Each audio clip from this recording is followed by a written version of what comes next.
Sobat Cemerlang, kembali lagi di program Talk Show, yaitu berkarya sampai bersinar. Hari ini kalian ditemani oleh host yaitu Tari Bagus Ali yang akan memandu acara beberapa menit ke depan.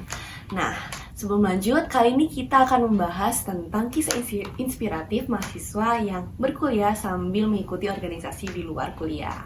Nah, hari ini juga udah kebetulan banget kita kedatangan tamu yang sangat inspiratif, yang sangat bisa membuat semua orang juga bermotivasi. Pokoknya beruntung banget deh kita bisa kedatangan tamu pada hari ini. Nah, Sobat Cemerlang, langsung aja nih, tamunya udah di samping saya. Oke, langsung aja kenalin dulu. Halo Kak. Halo. Boleh kenalin dong siapa namanya? Oke, sebelumnya izin ya kakak, aku mau memperkenalkan diri, kenalin teman-teman, nama aku Dwi Rahmatul Muharramah, kalian bisa panggil aku Kak Rara, aku dari organisasi Senyum Anak Nusantara Chapter Lampung. Wah, keren banget ya teman-teman, dari Senyum Anak Nusantara Chapter Lampung. Iya, betul sekali Kak. Oke, by the way apa kabar nih Kak Rara nih? Alhamdulillah baik sekali Terus Kak. gimana tuh perasaannya bisa diundang ke talk show ini? Wah, seneng banget ya. senang Alhamdulillah sekali. Excited ya. banget. Excited Saya banget. selalu nunggu-nunggu loh Kak. Oh, selalu nunggu-nunggu ya. Berarti emang udah sering nonton talk show ya. Oh ya, keren. Terima kasih Kak Rara. Iya. Oke, mungkin jadi kita tadi udah kenalan ya sama Kak Rara. Bahwasanya Kak Rara ini ketua organisasi dari Sun Chapter Lampung. Betul gitu ya sekali, Kak ya. Kak. Oke, jadi di sini aku penasaran nih Kak. Kakak di sini tuh kenapa sih milih untuk jadi ketua organisasi di Sun Chapter Lampung ini kan? Soalnya kan organisasi kan banyak tuh ya di Lampung, nggak cuma Sun doang, apalagi dan sebagainya. Itu kenapa Kak, boleh dong ceritain? Kalau alasannya sendiri adalah karena saya tuh sebelumnya memang suka berorganisasi gitu loh Kak Kay. Cuman setelah saya lihat-lihat seperti itu, kalau itu kan saya kan selalu research gitu ya, apakah mana organisasi yang baik, mana organisasi yang enggak gitu. Jadi saya tuh nggak sembarangan ikut organisasi gitu Kak.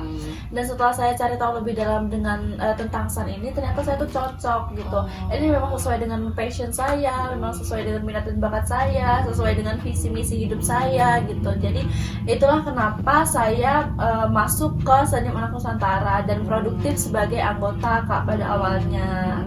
Cuman kemudian karena mungkin kinerja saya ini baik di organisasi ini, jadi alhamdulillah untuk tahun ini saya diamanahkan sebagai koordinator atau ketua umum dari Senyum Anak Nusantara Chapter Lampung. Wah, keren banget ya. Kayak tepuk tangan dulu dong teman-teman untuk Kak Rara ini. Iya, jadi emang awalnya itu sempat riset juga ya, kayak kan banyak ya organisasi di Lampung ini. Jadi bahasanya zaman sekarang tuh relate gitu ya, kayak dengan kayak tertarik lah kenapa nggak daftar. Tapi kenapa tuh? Maksudnya kayak apakah karena Sun Chapter Lampung ini unik, ataukah memang karena itu kan biasanya kan kebinanya kalau saya tahu kan kayaknya ke anak-anak kecil ya, karena kan anak Nusantara. Iya, itu kenapa? Ada nggak lebih ke detailnya lagi itu kenapa? Oh iya, kalau itu sih sebenarnya Sun ini kan bergeraknya di bidang pendidikan ya Kak. Jadi visi misi kita itu adalah untuk memotivasi, menginspirasi dan mengedukasi. Yang pertama saya itu suka anak kecil, suka sekali saya suka main sama anak-anak. Saya ini kebetulan memang anak bungsu juga, jadi saya kan dekat dengan anak-anak gitu Kak. Saya bisa friendly dengan anak-anak gitu. Kemudian di sini juga kita tuh bisa mengedukasi. Saya juga suka mengajari, saya juga suka mengajar, saya suka mendidik. Kemudian mengedukasi, memotivasi dan menginspirasi. Jadi saya tuh ingin menunjukkan atau mencontohkan sikap saya yang baik gitu kepada mereka supaya anak-anak itu bisa termotivasi dan terinspirasi dari apa yang saya lakukan. Karena anak kecil itu kan umumnya mereka itu mencontoh orang dewasa dari apa yang mereka lakukan kan. Oh iya benar ya. Jadi memang awal mulanya emang senang sama anak kecil ya. Betul. Kayak bahasanya senang sama anak kecil. Jadi untuk masuk ke organisasi ini relate tuh pas ya, kayak karena kan dia kan mengusung tema anak-anak Nusantara kan, edukasi. Jadi kita itu ibaratnya kita itu bisa main gitu loh Kak sama anak-anak itu. Kita bisa bermain sambil belajar, sambil kita juga memberi inspirasi dan motivasi kepada mereka. Benar, wah emang hebat banget ya, berarti emang udah senang anak kecil. Terus juga kebetulan udah langsung jadi ketua organisasinya. Nah, ngomong-ngomong jadi ketua organisasinya nih Kak, kayak kenapa sih menurut awal mula Kak Rara itu bisa kepilih menjadi ketua organisasi itu kenapa tuh? Ada ceritanya nggak? Sebenarnya saya ini kan baru 2 tahun ya Kak di Senyum Anak Nusantara ini. Nah, tahun sebelumnya itu saya masih baru daftar, itu langsung diamanahkan menjadi wakil koordinator gitu Kak. Jadi memang dengan pengalaman itu saya jadi lebih tahu tentang seluk beluknya SAN sendiri gitu, bagaimana memanajemen organisasi dan segala macam. Juga dengan pengalaman saya di organisasi sebelumnya yang saya itu pernah bahkan sering menjadi presidium atau BPH atau badan pengurus harian gitu. Jadi emang awalnya dari wakil koordinator itu ya kayak iya, yang udah betul menjabat, sekali. terus juga sebelumnya udah pernah ikut organisasi juga ternyata ya, keren. Jadi emang dari awal udah menjabat, berani menjabat sebagai wakil koordinator tuh kan, karena kan kalau kita lihat tuh kan kayaknya sebagai kita anak muda ya kayak mau kita menjabat sebagai koordinator apalagi kan kayak ribet, pusing gitu kan, malas gitu. Tapi karena Kak Rara ini berani untuk menjabat seperti awalnya menjadi wakil koordinator, jadi akhirnya menjadi ketua dari SAN Chapter Lampung. Keren banget teman-teman.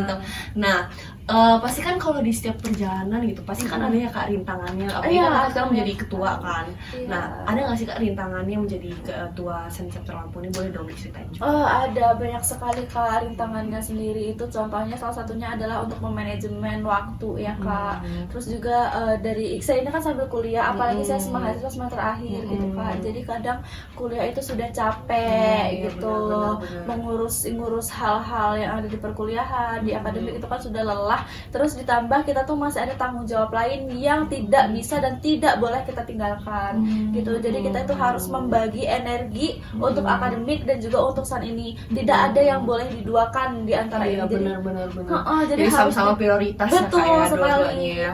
Jadi emang karena kan kuliah juga ribet gitu kan, penting juga, begitu pun juga dengan SAN penting juga gitu. Jadi semuanya dua-duanya harus prioritas gitu. Nah, mungkin di sini juga tuh banyak tuh teman-teman yang ngerasa relate juga nih, kayak kuliah ribet tapi dia juga ikut organisasi. Nah, mungkin dari Karama sendiri kan udah menjabat nih sebagai ketua organisasi, pasti kan sibuknya juga luar biasa ya. Saya sangat tahu gitu. Nah, boleh dong dikasih tips gimana sih caranya untuk sebagai mahasiswa yang mengatur waktu dari sibuknya kuliah terus juga sibuknya organisasi itu gimana? Boleh dong dikasih tipsnya.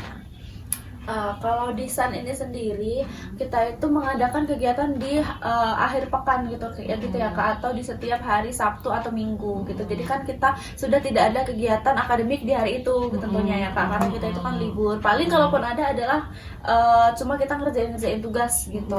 Nah, terus saya juga kalaupun misal ada rapat-rapat organisasi itu diadakannya di malam hari, dimana kita kan kalau siang itu kan baik saya sendiri maupun anggota lainnya itu pasti sedang menempuh akademiknya gitu. Jadi saya juga tidak mau mereka itu mengorbankan kegiatan akademiknya untuk SAN ini gitu. Jadi kita sama-sama menyempatkan diri untuk menghandle organisasi ini di waktu luang kita gitu. Jadi kita manfaatkan waktu luang itu daripada untuk berleha-leha, untuk melakukan hal-hal yang tidak produktif. Jadi kita tetap bisa berproduktif di waktu-waktu luang kita gitu sih Kak. Jadi memang SAN juga mendukung, kan banyak ya maksudnya di SAN itu kan pasti kan di luar SAN tuh masih sekolah, masih kuliah, dan mereka juga mungkin organisasinya SAN ini juga masih kasih waktu untuk kalian yang punya kesibukan di luar gitu.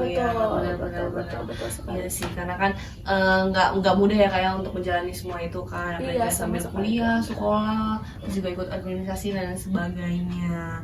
Nah, kan Kak Rahman di sini kan sebagai ketua organisasi ya. Nah, pasti kan punya ya namanya bawahan atau anak-anak gitu kan. Nah, biasanya tuh cara Kak Rara tuh membangun semangat dan solidaritas untuk anak-anak dari orang-orang yang dalam organisasi sendiri tuh gimana sih Kak? Kalau cara saya sendiri untuk membangun solidaritas ya, itu yang pertama adalah dengan saya itu mendekatkan diri dulu kepada mereka nih Kak, gitu. Jadi kalau tidak ada gap antara koordinator dengan para anggotanya, khususnya dengan kepala divisi dan wakil kepala divisi, itu kan akan mempermudah alur komunikasi kita, akan mempermudah alur kerja kita dengan mereka gitu. Kalau misalnya mereka itu ada takutnya sama kita, ada segannya, ada sungkannya, nantinya ketika mereka mau menyampaikan gagasan, menyampaikan ide, menyampaikan informasi juga tuh mereka akan canggung. Aduh takut salah, aduh takut nanti kalau nggak setuju, aduh takut nanti kalau direvisi, aduh takut. Jadi saya itu mau anggota saya, khususnya kadif-kadif yang berhubungan langsung dengan saya gitu ya Kak, itu tuh mereka yang pertama dekat dulu sama saya, yang pertama itu mereka akrab dulu sama saya. Tentunya akrab itu bukan berarti mereka bisa semena-mena, tapi tetap ada gap yang harus mereka hargai, ada boundaries atau batasan yang mereka hargai. Cuman di sisi lain mereka itu tetap bisa berbincang dengan mudah, bisa berbincang dengan luasa kepada saya. Jadi ketika mereka ada keluhan di divisinya, ada kesulitan dalam melaksanakan program kerjanya, itu mereka bisa sharing. Kalau mereka ada ide atau gagasan, mereka juga tidak sungkan gitu Kak menyampaikannya gitu. Jadi intinya bahwasannya Kak Rahmani membuat gap tapi tetap ada batasan gitu ya. Bahasanya tuh kayaknya lebih menjalin hubungan yang hangat gitu dengan anak-anak atau supaya, tim-tim dalam supaya mereka itu tidak canggung gitu kalau kita kerja. Kalau nggak canggung kan enak ya Kak. Bener-bener, karena kan pastinya kan di Lemesan ini kan bakal bikin event lagi, terus juga target panjang lagi. Terus kalau ngambek-ngambek kan pasti bakal susah dong susah bakal banget, bisa, Kak. apalagi bakal biasanya kalau yang ngambil tentang senioritas juga bakal susah kali ya, karena kan ini kan kita nggak tahu ya, siapa tahu orang kan siapa tahu kesal atau gimana. Jadi ya lebih baik kita membangun hubungan yang hangat aja gitu ya kayak. Nah, ngomong-ngomong nih Kak, tadi kan aku kan ngomong tentang San juga kan bakal bikin target yang panjang nih. Nah, kira-kira ada nggak sih Kak rencana ke depan, kira-kira San ini ingin buat event apa dan sebagainya, bisa dong dikasih tahu di sini. Oh, boleh sekali Kak. Nah, kebetulan kan San ini masih awal-awal periode sekali ya Kak. Kita itu baru serah terima jabatan di bulan April, dan sekarang kan kita baru Mei. Ya, at least itu baru 1 bulan dan kita baru melaksanakan 3 program kerja, yaitu welcoming party, Sun visit, dan juga yang kemarin terakhir itu upgrading serta rapat besar. Nah, kedepannya itu masih ada banyak sekali program kerja yang akan kita lakukan Kak. Nah, kalau yang terdekat ini adalah SSN atau 1000 Senyum Nusantara. Iya, itu kegiatannya ada di panti asuhan. Jadi kita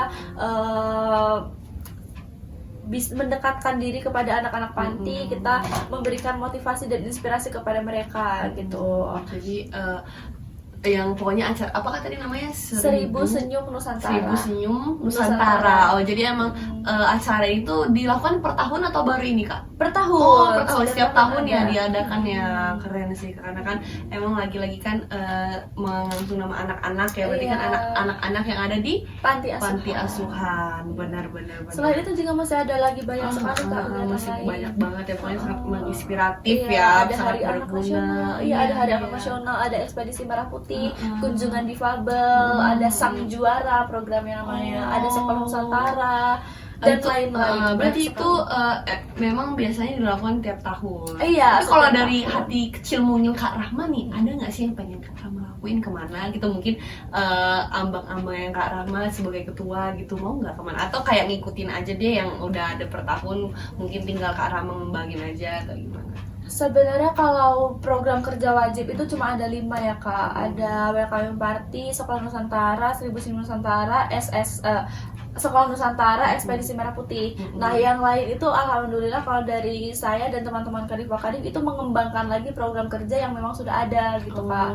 Jadi kita menambah lagi kayak kunjungan difabel, itu tuh kita lakukan. Terus ada juga Sun Volunteering Camp, ada juga siang keakraban, ada juga sportisan dan segala macam. Jadi kita nggak hanya berpatokan dengan program kerja yang wajib dari pusat, tapi kita juga mengembangkan lagi supaya kita itu bisa lebih produktif gitu, sehingga kita bisa lebih banyak menebarkan informasi.